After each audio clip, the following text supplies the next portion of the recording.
All right, everyone, welcome. Thank you so much for joining us to this webcast, creating an engaging early career hiring and development experience, sponsored by SHL. This webcast, for those of you in live attendance here, it is pre-approved for HRCI and SHRM credit. Those credits will be in your HR.com account within 2 business days. For any of our friends out there watching via our live stream channels, we ask that we welcome you as well. And if you would like the credit, you can join this on the archived on HR.com and have those credits as well. We definitely welcome you. During the webcast for live attendees, we have the chat open. You choose everyone from the drop down for some engagement. We also have the Q&A open. If you have questions for either of the presenters or the folks at SHL or us at HR.com, we just ask that you put those questions in the Q&A box. I think that's all the logistics on my end. It is now my absolute pleasure to turn it over. Kristen Cooper is going to get us started. Thank you so much, Rhonda, and thank you all for joining us today. We're excited to spend the next hour with you, have a set agenda that we will show to you to give you an idea of what to expect during this conversation. But we also want this to be very interactive, so please do utilize the chat. Feel free to drop questions, and we'll certainly weave those into our conversation. On the screen, have a brief agenda for you. We want to set the stage on skills-based approach. Lots of conversations happening around organizations looking to become more of a skills-based organization. I'll share a little bit of information on what exactly that means. Obviously, it can look very different across organizations. But really today we want to talk about and highlight SAP, and I'm so happy to have Luke here. I'll hand it to him in just a moment to do some introductions, but we really want to dig into what SAP is doing in this space. And then we want to really narrow in on campus strategy. Let's talk early careers. Luke is a leader in this space and can share some of the great work that his teams are doing globally. Really, the last part of this agenda is about removing subjectivity from hiring. Obviously, removing is a strong word. I should have said minimizing, but there are tools and there are ways to help bring more objectivity into talent programs. And Luke will share some of what they are doing in that effort. And then, of course, we want live Q&A. But again, please utilize the chat and let's have an interactive conversation. In case you're wondering who this is talking to you and why are we here today, I will hand it to Luke to share a little bit about his background at SAP. Luke, welcome. And can you please share with our listeners a little bit about yourself and your role? Absolutely. Well, thank you, Kristen, for having me. Joining today, I'm really excited to talk about early talent, skills-based economy, and everything that's going to be happening in the future. So just a little bit more about myself. I was actually born and raised in a little town called Lyndon, Washington, here in the United States. It's a little town, agricultural community right on the Canadian border. My parents were blue collar. My dad worked for the same company for about 40 years. And that's kind of how I grew up. I thought that you work for a company and you stay there and you might have a set of skills and you kind of just carry on with your day-to-day life. But as I got older, I kind of realized that things are definitely changing in the environment that we are working in, but also that we're hiring in. So as a kid, I did a lot of different roles within the agriculture community. I was a farmer. I did some construction. I worked in the berry fields. And what I wanted to do is I wanted to be a law enforcement officer. So I went to Washington State University, stayed in Washington State, and got a degree in criminal justice and political science. Now, at the time, I did an internship with the police department, and I realized that that was not something that I wanted my career to be.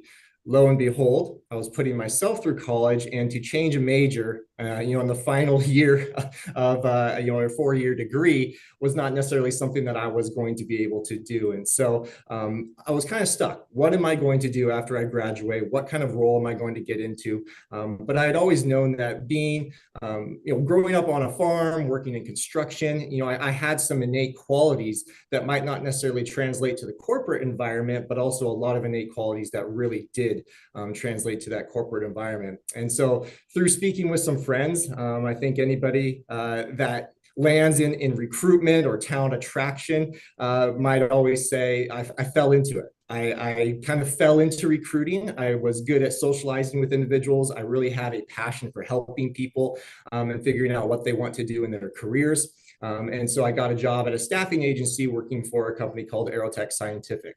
My main clients were biotechnology, pharmaceutical, food and beverage companies within the greater Seattle area, as well as nationwide. And I did a lot of focus on hiring executives, senior level leadership, and even, just a simple professional, if you will, within that space. I had the opportunity to launch a few internship programs at a couple of the clients that I was supporting. And I really felt my kind of calling to get into the early talent space of recruitment. There's nothing like talking with an executive and figuring out what they want to do in their career. But oftentimes it almost came down to a first question of how much money are you looking for and what kind of role would you like to be in?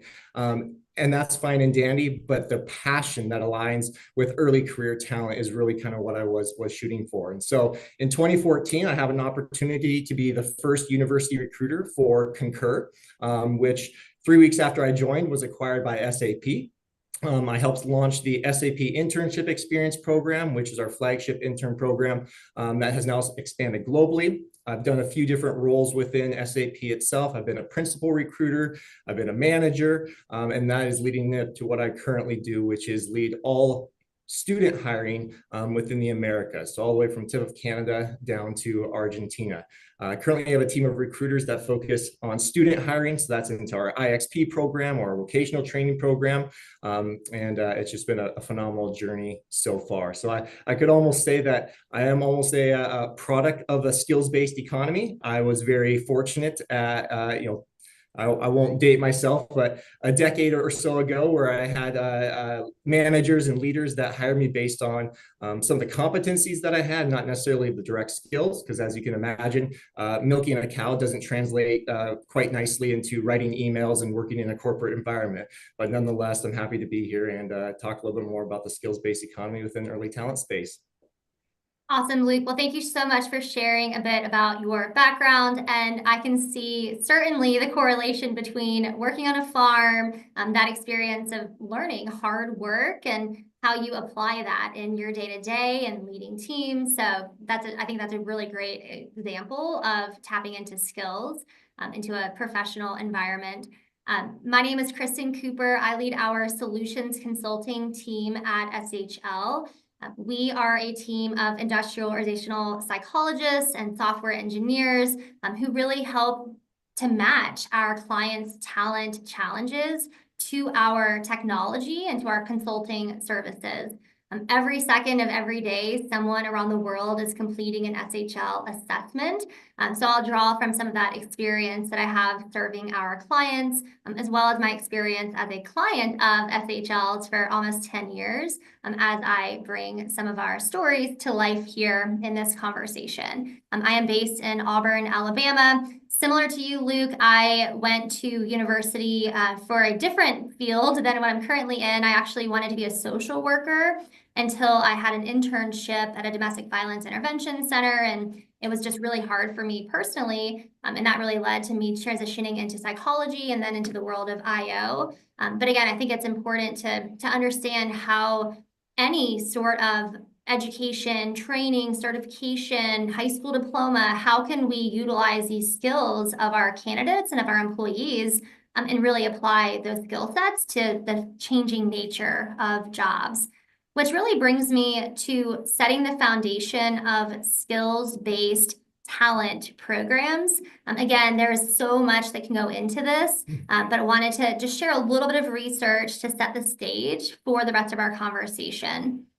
And on the left side of the screen, you can see this is research from the Josh Bersin Company, where we really bring to life how the world of work has changed. Workers have become more transient. Intellectual property now flows from company to company. Competition is increasing. The rise of remote work post 2020 has increased. And now you can literally start at a new company in a week, and you may not have even met your current coworkers. You might not even meet your new coworkers, depending on the type of role that you're in. So work really has changed, which has led to this shift from focusing on jobs to focusing on people. And then if you break it down to the skills that a person will be performing and the work, what do the day-to-day tasks look like? And then you really have this approach about productivity, maximizing individual and team potential. It's less about the worker on the assembly line who is basically a cog in a wheel, but very much about how do we have that holistic experience and how companies are approaching this changing dynamic of work. You can see on the right side of the screen as far as ways that are immediate impact versus ways that an organization might be approaching skills-based programs with more of a longer-term impact around the bottom. And then you can see fast to implement up to slower to implement. So some of what we hear from our clients are the need to have internal mobility. How can we have employees moving across the organization? Maybe there's a talent marketplace being considered. I know at SAP, you all have done a lot from a product perspective to enable this.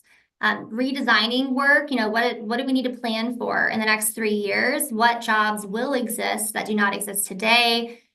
What is our core taxonomy? What does it mean when we say teamwork? How does that differ across teams, and how do we have that shared understanding? So we're having a lot of conversations around skills taxonomies, and a lot of clients tapping into SHL's proprietary science-backed framework. And then where we'll spend a lot of our conversation today on the recruiting side. I know that's your space, Luke, but how do we hire for potential? And how can we really tap into skills for the long term? So that's just a little bit of foundation of what our clients are thinking when it comes to skills. But Luke, I'm curious, what does a skills-based approach mean at SAP? Yeah, absolutely.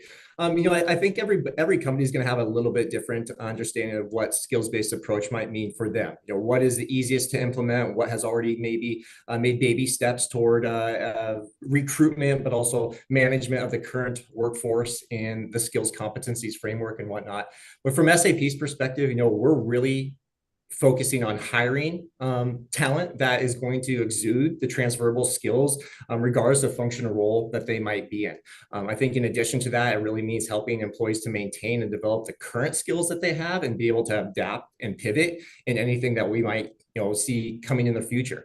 SAP has recently announced a transition to the cloud. Historically speaking, all of our software has been enterprise. There is small, medium business and small business as well, but historically speaking, where SAP became very relevant in the B2B space or the software space for helping businesses run better was in on-premise enterprise software. And obviously, with the introduction of AI, we really needed to pivot and make sure that we are still at the forefront of being able to provide our customers with the best products possible, while also understanding that our jobs might change in the future. And so helping to understand what our skill gaps currently are, and then how we can train and maintain improved efficiency within the current workforce that we currently have is kind of paramount to our success in the future.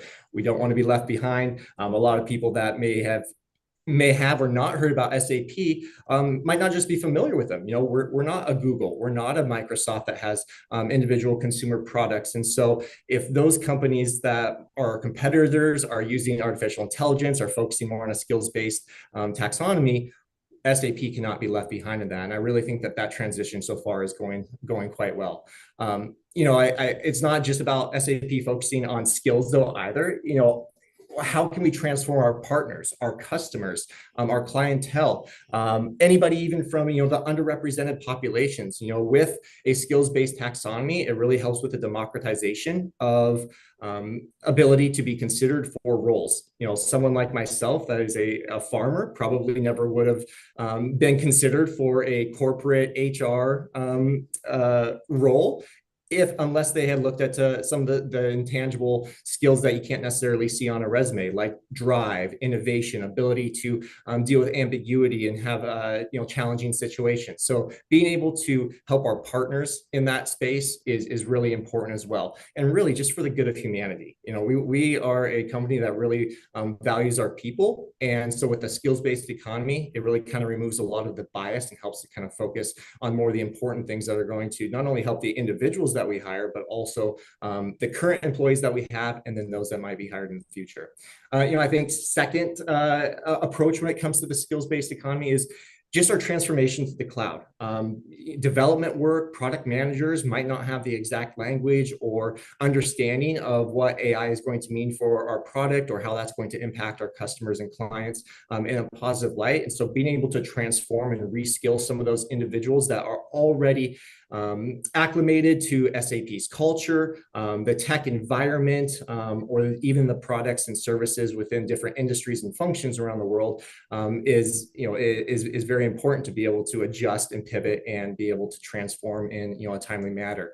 I think the last approach within the skills-based economy and what that means to SAP is early talents. And that's my area of expertise. I focus a lot of our work on hiring students at universities or those that have recently graduated within the industry. And for anybody out there, the point of an internship is to gain real world experience. And so in the traditional methods of hiring or employee management within any given company, it has historically been focused on education and experience. Again, as a student, you might not have that much experience, but you can exude some of those competencies that would make you a successful candidate for the role that they're in, but also maybe even for other roles within SAP that they've never even thought about. So focusing on early talent where degrees aren't necessarily applicable, experience might be very limited in nature, really allows us to be flexibility within the organization and who we hire and how we can build the business up better. Absolutely, Luke, and such a great segue into some of the benefits of skills-based hiring and mobility. And you certainly touched on this a moment ago, but thinking about expanding talent pools, to your point, let's not have a narrow definition of what good looks like. How can we potentially remove degree requirements? Let's talk about what is trainable. How can we, as an internal organization, how can we give and educate our team members on some of these skills that they might need into the future? And we really consider skills to be the great equalizer. So it really can break down barriers and unlock opportunity to the employees within an organization, as well as to the candidates who are applying and getting that foot into the door. I'm curious, Luke, and you talked about that transition to the cloud, and obviously work is changing. And would you say that within SAP, jobs are being redesigned, or how are you thinking about that evolution of jobs within SAP? Absolutely. From that perspective, yes, absolutely, our jobs are evolving. I think there's, and please don't quote me on this, but I believe the World Economic Forum is predicting that about 40% of roles and skills will change within the next decade, and about 1 billion jobs will change within the next decade, mostly strictly due to the introduction of artificial intelligence. And if that is what the future is going to hold, our jobs are going to be evolving as well. There's certain tasks I think that are going to be a little bit more obsolete. Maybe some of those administrative tasks that are part of everybody's job and you just hate doing it because it comes to a Friday and you're like, I got to get this this information input into the system. And so even from my perspective, I was hired as a university recruiter, which has a specific job description outlining full cycle recruitment, engagement with universities, going to career fairs, hackathons, and so on and so forth. And if I were to look at what my job is now, there's very little that it has transcended over the last 10 years into what I currently do. Yes, I still am a recruiter at heart. I know the basic function of it. I don't want to brag, but I could probably do a lot of our process in our sleep. But there's other aspects of the skills-based economy that are changing. I'm now working with a lot of individuals within total rewards, benefits, compensation, and work with legal quite a bit. And none of those aspects are really part of the job description from the get-go. And you can even parlay that into someone like a developer who has historically worked on a particular language, but now with the introduction of artificial intelligence, need to relearn a different platform. Now, how easy is that? I don't know. I've heard that if you learn 2 languages, you can pick up several more quite easily. I like to joke that my team speaks several languages. There's many individuals that speak several languages, and I just speak English. And I don't even do that very well. And so even something like learning a new language within the development space, it's always going to be evolving. There's always new technology. And I think even from that perspective of how our hiring has changed and the mobility of those different types of roles, it also transcends back to the early talents that we are bringing into the organization. The benefits of hiring somebody that has a set base of core competencies, core skills that might align with your company values is paramount to the role that they are going to be doing, but also when it comes to them wanting promotions, progressions, or maybe to branch out into a different area of the business. So roles are always evolving. I think they're going to evolve even at a much more rapid pace as artificial intelligence continues to become more and more prominent, not only within the personal space with things like ChatGPT, but within the business space. Like SAP has a co-pilot called Joule that helps out with business transformation processes from an AI perspective. So always evolving, always changing. But I think that's important. To understand that it's going to be changing, it's going to be maybe changing at rates faster than we're expecting, but at least we can move in the right direction when it comes to skills-based hiring and the mobility of our internal employees to ensure fairness and inclusivity. I think that's also a huge part. We're not necessarily looking for an equitable outcome, but we want an equitable consideration process for our talent, and that's very important as well. Yep, absolutely. Well, and I know a lot of work has gone into your rotational programs and really unlocking career paths as you have employees entering the door. So I'll take a quick second to share a video on SAP and some of the experiences of your colleagues. I study industrial engineering and I'm working in the solution and innovation team. Yep. I'm studying anthropology and I work in marketing and communications. I studied sociology and now I'm in central functions for Signavio and doing procurement. I studied American Studies and I now drive employee engagement. I study finance and I work for Cloud Excellence team for EMEA. I started as a bank clerk and now I'm the education production manager. I studied electrical engineering and now I work in strategy. I studied theology and now I work in controlling. I studied pharmaceuticals. Now I'm part of strategy and innovation office at SAP Signavio. I studied Russian and Czech literature and now I work as a user assistance developer. I studied psychology and now I work in global employer branding. Me too. I love that video and the breadth of backgrounds. But again, it doesn't matter necessarily what role you go into. There's just so much that you can learn and just take some of that knowledge to go into your career path. Which actually reminds me, Luke, back in probably 2012, I read Winner's Dream by Bill McDermott. I actually had attended SAP Success Connect. I was a user of SuccessFactors and we got the book. And I just loved how Bill, the former CEO of SAP for about 10 years, talked about that transition from the corner store to the corner office. And again, having those skills that have enabled him to really progress through his career. And I love that video highlighting colleagues and what are their stories and how have they moved in. And I just think that there's so much benefit of employees sharing their experiences. I know some companies are doing that at scale where you can actually pick a mentor and you can see their background and how did they get to where they are. So just the more that we can unlock and create those mentorship or coaching opportunities with employees, I think can be really, really beneficial. Absolutely. From my perspective, I have a criminal justice degree, political science minor, and like I said, I wanted to go into law enforcement, and that just wasn't the calling that I thought it might be. And so, being able to focus, like you saw, so many different individuals have different degrees and different functions of work that they might work in right now. For our rotation program specifically, students are hired as part of a core set of skill sets, whether it's non-technical or technical, for instance. But and they go through 3 different rotations within SAP before they're converted into full-time employees. And an example of having a different degree, but falling into, multiple different functions of role just based on the hire of focusing on the core competencies of, collaborative spirit, communication, innovation, and whatnot. I had an intern on my team. She was phenomenal. She was a rotation intern.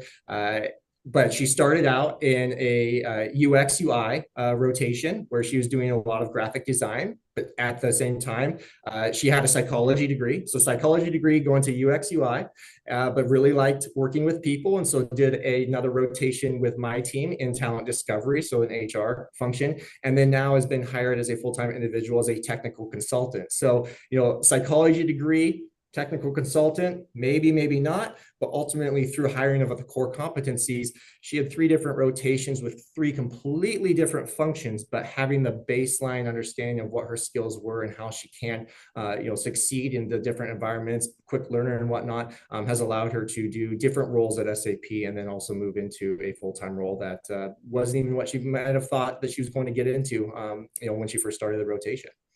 Absolutely. And Luke, that is such a perfect example to transition us to talk more specifically about campus strategy. And I know we have a lot of attendees who might not be in the early careers space. So we'll also talk about the implications for business partners and hiring managers. If you think of early careers as that pipeline of future leaders into your organization, regardless of your industry or geography, implications on early career strategy for any part of an individual's job. So let's transition into SAP IXP specifically. And Luke, you just started to touch on some of the rotational programs. I highlighted a couple of the awards for your teams here, as well as a couple of facts, but I would love for you to share anything else about your programs with our listeners. Absolutely. Well, I think first it's very important to highlight that having an early talent strategy at your organization is really paramount to the success of the future of any organization.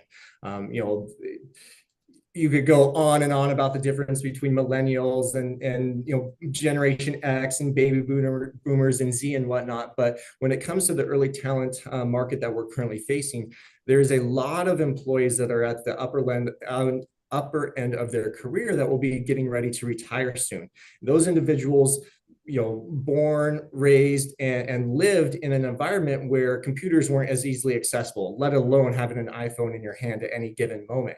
And that's not a bad thing per se, but if you don't have an early talent, an early in career focused strategy, who's going to be building the next generation of your workforce? Who's going to be improving those products for something that they may have woken up as an infant and had Miss Rachel on YouTube and whatnot. And so having that strategy is very important. Otherwise, I think those organizations are probably going to fall more and more behind because they're not bringing in new, fresh, and engaging and exciting ideas in hopes of changing the product for better and for what's adaptable and necessary in an ever-evolving world economy. So, from our internship and our student perspective, just a little bit more about SAP IXP. So it was founded back in 2015. It was very fond and great time for myself. As I said, I was the only university recruiter for Concur at the time. I remember being so stressed, but so excited for my first job because we hired 108 interns that very first year. And it's now has grown into a global internship program at SAP with over 2,000 interns ranging from many, many different functions and functions, board areas, so on and so forth. I will say from our IXP perspective, there's always, the horror stories. You had to be an intern and you got to get your manager coffee, or you just got to do the administrative stuff. A real focus of our internship experience project is getting that hands-on real world experience. So we want individuals to be able to come in, put their schooling, put their education to the test, figure out what it is from their perspective that they can bring to the table, and maybe what they can't.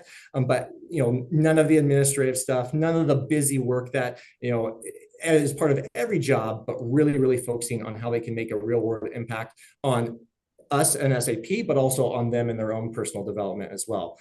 So we don't focus really on, to build off that. So the program itself does offer many different learning and development opportunities. They are employees of SAP, and so they really get to be fully ingrained in everything that's SAP, come to company meetings. Some of them even get to travel, but really having the pillars of focus on growing their internal networks, a pillar of learning and developing, and really just getting engaged with the culture that is SAP, with the hopes that there might be a full-time opportunity for them at the very end.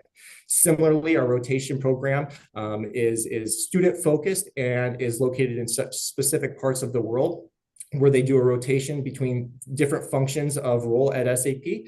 I gave the example earlier that one that was part of my rotation within talent discovery started in UX UI and then ended in consulting technology. That's not, I wouldn't say that's rare, but it's also not super common either. We still have those individuals that might want to do UX, UI, then they'll do front end, and then it might go into a product manager type rotation. But again, really, really focusing on that real world hands-on experience. We have, just from a general perspective, we have really stepped away from, focusing on specific universities. I will say, back when I first started, I'll be honest with you, I didn't even know what Concur was until I had applied for the job and had the opportunity. And then I really didn't know what SAP was. And so in the beginning, we were focusing on specific schools that might be in close proximity to our office locations, because we did require our interns to come into the office for their internship. That has obviously adjusted and changed because of 2020 and COVID. But I will say we became a little bit more school agnostic around 2018 when we went from a model of hiring in person, or interviewing in person, to focusing more on that virtual connection. Being an intern, yes, it's great experience. Yes, it's very important for the development of the student, but also the education is more important, I think, at this point in time. And so, the method of flying people out for interviews or having in-person interviews when they're missing class and whatnot just wasn't really in alignment with what we wanted to promote from the experience and opportunities that could be provided at SAP. So we've really stepped away to be more of a little school agnostic. I think even in the US for particular, we had about 350 interns this past summer, and there was almost 200 different institutions across the United States that were represented. So as you can tell, we don't necessarily focus on any particular school. We really do like to focus on a hybrid work environment. Come into the office when you absolutely can. It might sound a little bit harsh that we required interns to come in prior to COVID, but that was actually all the request of the intern. I think something that's very important about an early talent strategy is listening to what the students want, listening to what they need, and then providing that. They wanted the on-site experience. They wanted the networking opportunities. They wanted the collaboration that you get when you're in person versus the virtual hybrid model. And so that is something that we might look at going forward in bringing interns back into the office. But ultimately speaking, listening to those students and figuring out what they wanted was really important. And then we also do a lot within focusing on smaller, more niche events. I wouldn't say that career fairs are necessarily dead per se, but there are so many online and other resources available to students these days that having a specific going to a career fair might not return the give you the return on your investment that you were really hoping for. Now, if you're an organization that is not very well known, maybe might be smaller, you're not an Amazon, you're not a Google, going to those career fairs is important for the branding and marketing. But when it comes to the actual recruitment, we tend to focus more on the niche events like hackathons, tech treks, business fraternities, Delta Sigma Pi, those types of things. But ultimately speaking, from an internship and early talent perspective, very important to have that strategy, very important to have a baseline of core competencies that we're looking for in these students. Like I said, we are, from a student perspective, they might not have much experience, but by focusing on core competencies that align with our company values, we've been able to hire a lot of SAP IXP interns as well as rotation interns that have been very successful in their careers at SAP. So very proud of the program that has been developed. It's been a long journey, but it's been very exciting, and we're happy to see, when we do get some recognition with the awards. I think you had popped up some awards that we've received, but all very important to the success of our business overall.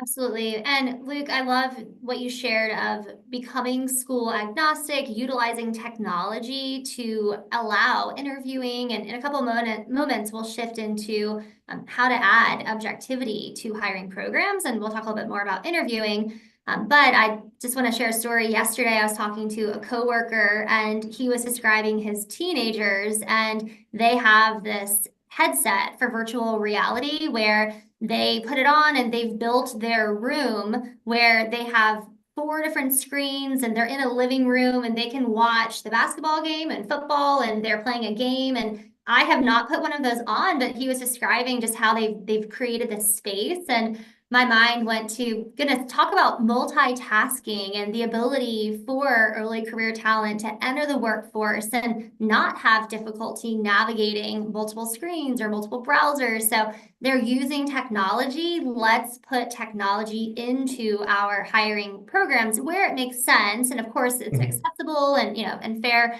So there are ways, even for locations that might not have internet connectivity and so forth, there are ways to tap into to making sure that you have fair access, but just that use of technology. And then also, I think the strategy piece that you mentioned and ensuring that, again, hiring managers and business partners are aware of that strategy and creating a welcoming space for interns or for recent hires coming in and starting their careers.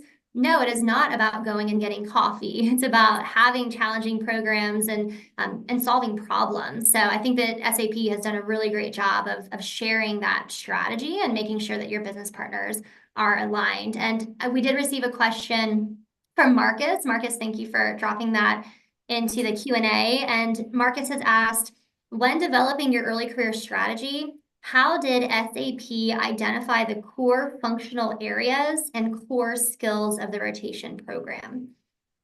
That's actually a very good question. So I will admit I'm not the mastermind behind this by any means particularly. But when it comes to our core competencies, I think it was in 2015, at an inflection point within SAP. I think any company can understand there's internal struggles at certain times. There might be a distrust of leadership, or there might be things that are outside of any company's control that are affecting company morale and culture and everything like that. And so, I'll be honest, even when I first started at Concur, we were acquired by SAP 3 weeks later. And that was right in 2015. And I had heard horror stories about SAP. I joined Concur for a reason. It was a small tech software as a service company, travel and expense management. I think when I came in to interview, there was people walking around in board shorts and flip-flops. And I was like, yes, this is the type of environment that I want to be engaged with. Lo and behold, 3 weeks later, SAP acquired us, and I did not necessarily have an interest in working for a 100,000 person company. I had heard that SAP had acquired companies in the past and really completely changed the culture, maybe not for the better. And yeah, could go on and on. I just wasn't very excited. I think the leadership at that time did see an inflection point of what could SAP do to improve our culture, but also improve our business overall. And so based on employee feedback, we've actually come up with 5 different how we run behaviors. And these are organizational and cultural goals that have actually been set by SAP employees that show the values and behaviors that we want to capture within our organization. So I can even talk a little bit about what those competencies are and how we arrived at them. From our perspective too, competency number 1, we are embracing differences. We are a global team. There's different cultures, there's different societies, there's different individuals, different backgrounds, different upbringings, different world problems that might be happening for any of our different employees. And so being a diverse team, we really do all have a unique set of skills and experience that is going to create value for our customers. And so embracing difference was, one of our core competencies within how we run at SAP, and that has transitioned into a collaborative and character-driven competency within our early talent program. Character and collaboration really kind of fit in within embrace differences. Second competency we have is to keep the promise.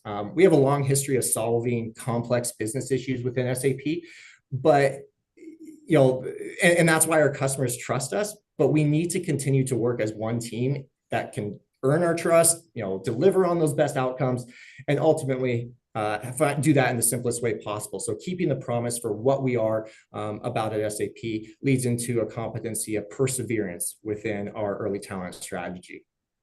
Third one, stay curious, and we never stop pushing the boundaries of what our solutions can do.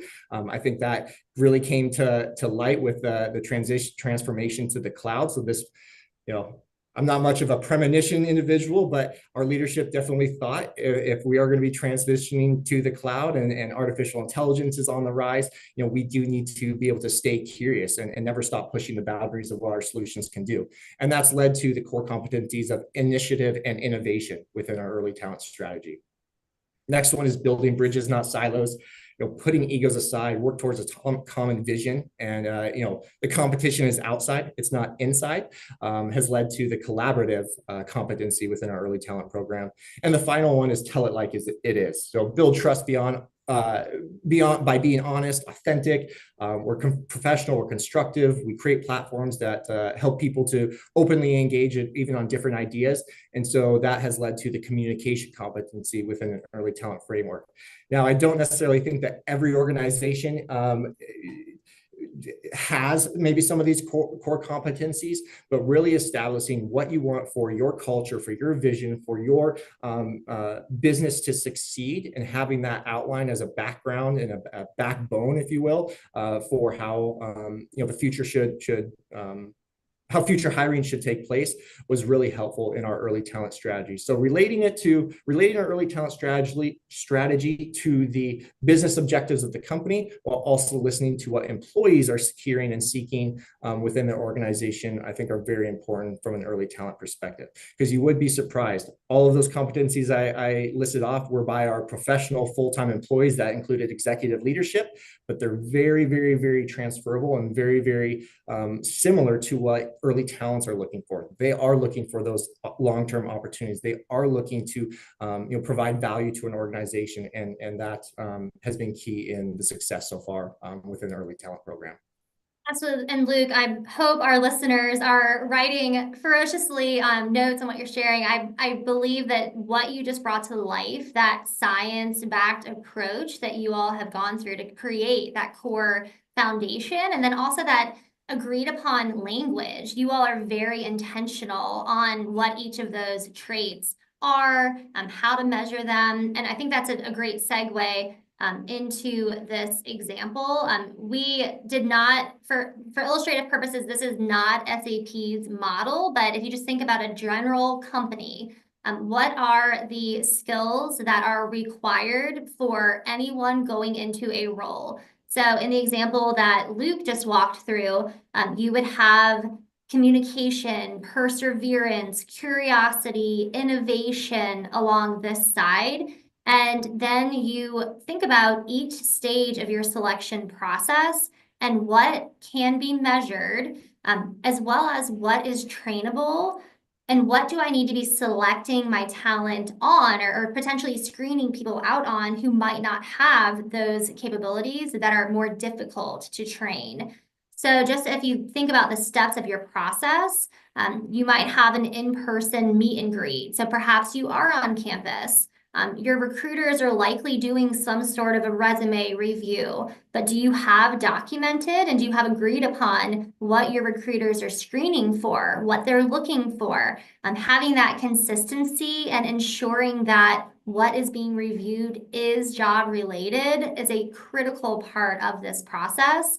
So I'd really encourage you to talk to your recruiters, look at phone interviews they might be doing. Do they have structured guides, or are they kind of going off script and asking anything that they'd like, which could lead to biased questions coming in?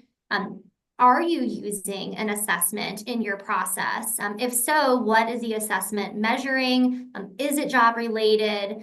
Are there ways that that assessment data can be used to facilitate onboarding? At SHL, for example, we can populate reports for your new hires where they're starting on day one. They can sit down and have a conversation with their new leader and talk about some of the strengths that the assessment identified.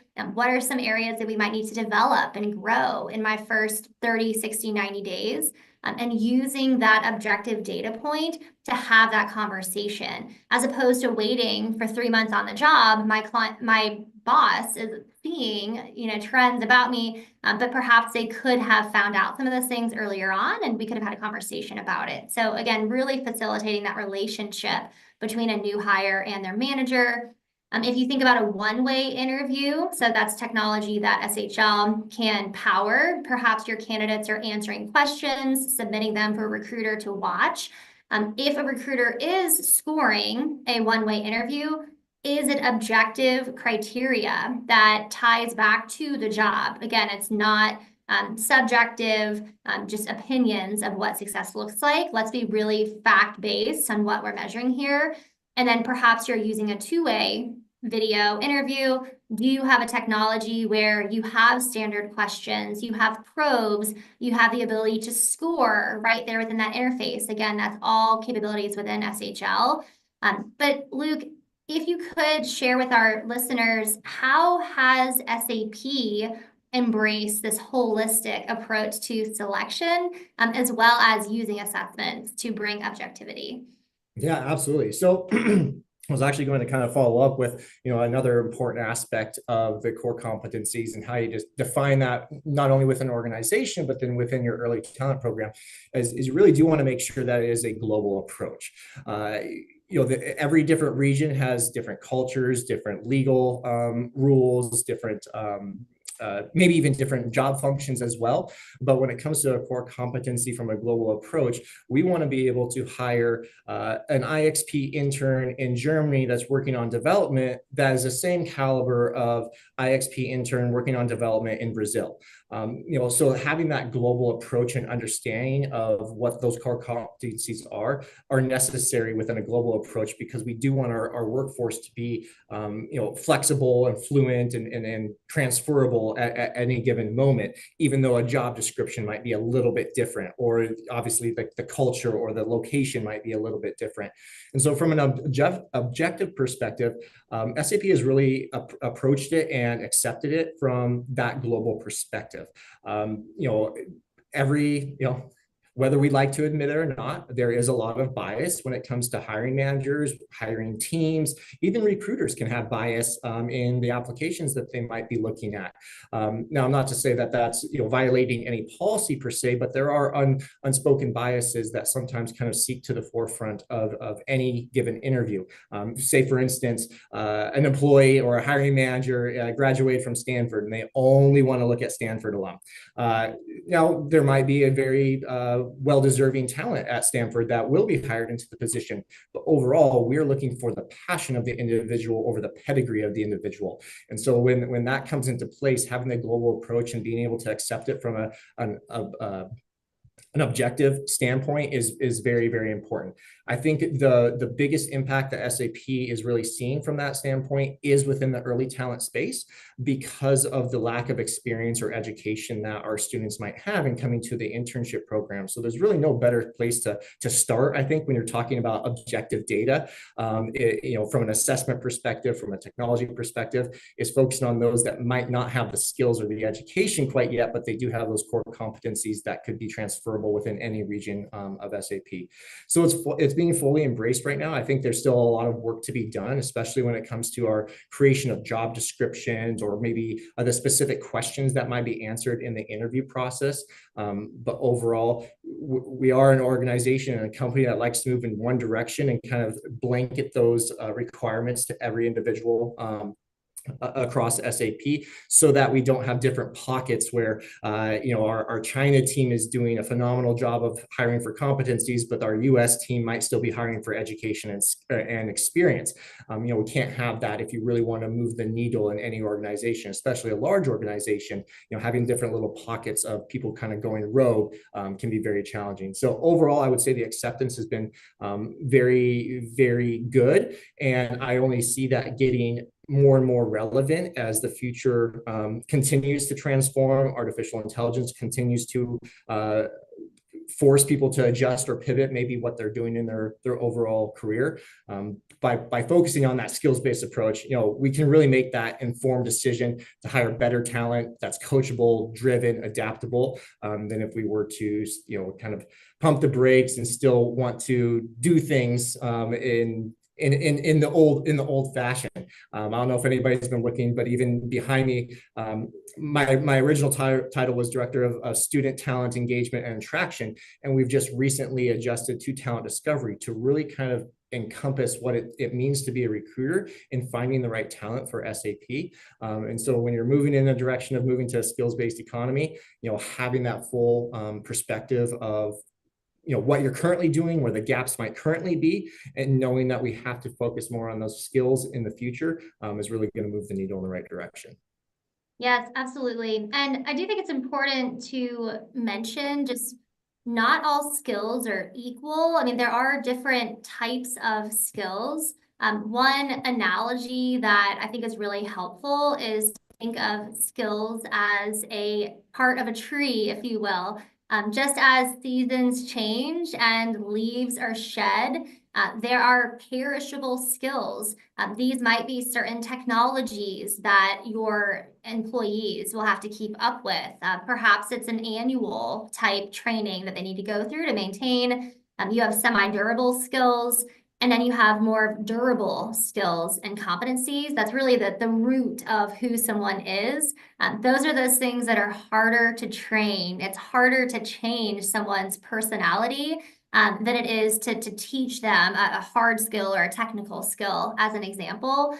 So I do think that this sort of a framework can be helpful, especially as you're having conversations with your business partners or your hiring managers. Are they thinking about these perishable skills, or when we're talking about skills that are important, is it more of the roots of the tree? And Luke, when you described SAP's framework, innovation and curiosity, and a lot of those skills seem to be quite durable. Would you agree? Absolutely. And that is the focus. Exactly like you said, Kristen. It's hard to change people's personality or their character, but it's very easy to train somebody how to use Microsoft Word or how to use a specific email system. I always thought it was very funny in some of the interviews that I've either conducted or I've been a part of, where I'll use Talent Discovery as an example. We use a specific applicant tracking system, and that's very specific to SAP. And so to put in a job description, I want experience with this specific applicant tracking system, seems a little bit silly to me. I think anybody that has the durable skills, they're innovative, they can deal with ambiguity, they're quick learners, they try to find solutions on their own, that is going to result in hiring someone that doesn't know our specific applicant tracking system, but could easily be trained up on it. And so you're really missing out on, very qualified and well-rounded talent if you're just focusing on the perishable skills. So that's why I think from a duration or durable skills mindset, those are innate. Some of it can be taught, others can't. like, character, honesty, some of those different things. And so having that focus on the durable skill set, I think, is far more important, and definitely something that SAP has put a focus on because of the transformation to the cloud, but also just in the democratizing the consideration process for those that might not normally been able to apply for certain positions because they might not know how to use Excel or might not know how to use Microsoft Outlook or anything like that. So durable, very, very, very important. And I think it should, even if you are looking at, interviewing from a perishable skills perspective or skills and education level, having a little bit of an understanding internally what that individual can do from a durable skills perspective is very important. So even if you don't have the current setup and ability to just focus on skills, you as an individual should be able to, kind of understand that that's where the economy and the market is going. And so kind of adding some of that thought process and as part of your interview loop, I think is very, very important. I completely agree, Luke. Spot on. And I saw a couple of questions direct to the panelists about technologies and how to measure skills. So I just wanted to show this slide. I think it's helpful to think about the different methods of assessing skills. And one is inferred. So this is the web scraping. You might have heard of the gloats or eightfolds, tools that are using resumes to look at, has somebody done this in the past? Obviously, a challenge in the early career space is they might have no experience and the resume might be relatively blank. So I think you have to be really careful with how inferred data is used and where in your process. Another way is self-report. So I know some organizations will have pre-screening questions, and within SAP's tools, for example, you can go in and you can select your proficiency, or perhaps you have a certain number of years of experience as an example. So that would be a self-report way. Sometimes they're called pre-screening questions, might be a part of your application process. SHL really specializes on assessed skills. So that's where you would have an objective assessment where the candidate or the employee, if you're thinking about internal mobility, is completing an actual assessment. It might be a 15-minute experience. It might be a 25-minute experience, depending on what's being measured. But assessed data has a higher value across time. And it's just important to think about what you're trying to measure and the method of doing so. But obviously there are benefits depending on the process. I also saw a separate question on what is one-way video. One-way video is where your candidates can record. They're asked a question through the technology, through the application, and then they can record a video response. Maybe it's, why do you want to work at SAP? Or tell me about a time you had a conflict with a coworker, for example. That would be a one-way video. Two-way video would be a live conversation, a live interview. We have 4 minutes left for a couple of questions, so going to monitor the chat. I will hand this one to you, Luke. Any tips on how to shift the mindset of managers who are used to hiring for experience as opposed to a skills-based approach? It's difficult. I will say, trying to teach person a new way of putting your pants on in the morning is going to be very difficult when for 40 years it's worked just fine the way that they were putting their pants on. So I really think that from my perspective, there's a little bit of the influencing that is necessary from not only your leadership or HR or recruiting or hiring teams or anything like that, but more or less focusing on the data behind it. Sharing. I work in SAP, a lot of tech, development, technical individuals that are so focused on data that if you come up with an idea that's just kind of a loofy thought, there's really no buy-in. And so being able to provide data to these hiring managers about what is important, where the future is headed, what their work might even look like in the future if they're not kind of making that transformation now or trying to aim for that transformation very soon, is much more attainable if you can provide data around it. Saying things like, 40% of their workforce is going to have to pivot in their careers because of AI. 1 billion different jobs are going to be impacted because of this. And that's not saying that 1 billion jobs are going to be erased, but there is going to be functionalities that any given job is going to be a little bit easier in some perspective, but we are going to have to shift the mindset of what skills are necessary to continue forward in this very, AI as well as online environment. So, building a strong business case using data, figuring out where your skills gaps might currently be. That's also very important. I think before you really even can convince a hiring manager to focus more on the skill side of things, they need to know what those skills are, but also what their team might lack. And so having an HR professional be able to come in, meet with the team, understand where the competencies are differing, where you have people, you might have 5 individuals on your team that are very innovative and 4 that absolutely aren't. And so how can we get those 4 that absolutely are a little bit closer? And so sharing what the current state of their landscape is looking like, also in predicting what the future may be, moving towards, is going to be able to help you to influence those hiring managers for the better. Very similarly, I think, years ago, early talent wasn't necessarily a very, large focus of some different companies, especially at SAP, even though our CEO, Kristen Klein, he started as a rotation student, 19 years ago and is now our CEO. So if you didn't have that early talent mindset, and this is what we need to build the next generation of our workforce, it was hard to get hiring managers to want to bring on a student that didn't know much and we're trying to develop them. And so that can also be translated into, the influencing of the skills-based environment where the train's rolling. We need to hop on. Here's the data why, but also here are the benefits that you are going to receive if you can transition into this mindset of hiring for the skills-based competency, just instead of the experience and education level. Absolutely. And Luke, I love that example of Christian's story and working his way up. And again, those experiences that he was exposed to. And kudos to you and your teams on all of the incredible work that you are doing. You certainly are innovators and are leading the way in this space. I have put both of our email addresses on the screen.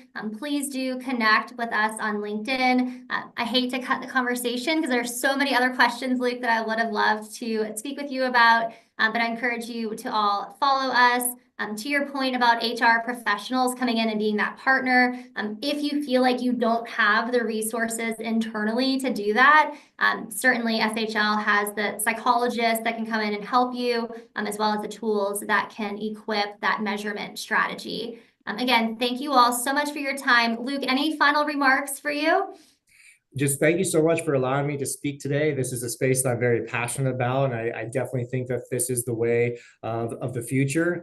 Maybe in 10 years it'll completely change again, but as of right now, I think this is very important for companies to start looking into and making sure that you are at the forefront of what your product needs to do for your clients. And then from a university perspective, what are some things that you can teach your university students, about core competencies versus just the educational system of perishable skill sets. So thank you so much for having me today, Kristen. I hope it was informative. Feel free to reach out to me directly if you have any further questions, but thank you for your time. Thank you, Luke, and thank you all for listening. Have a great day. All right, this concludes the webcast. I would also like to thank both the presenters, Kristen and Luke. Fantastic webcast. And to the sponsor, SHL, and to all of you for joining us. If you'd like to view the webcast again, the recording will be available on HR.com on our archive webcast page. You can check your HR.com account for your credits. They will appear within 24 hours. And for live attendees, we also send an email with your credit information. I'd like to remind you to fill out a quick feedback survey. It'll open on your computer in a new tab when I close out the session. Just takes a few moments, and your valuable input is key to improving the quality of our webcast.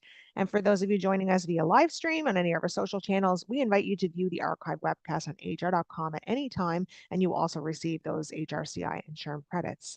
All right, thank you so much, everyone, and enjoy the rest of your day.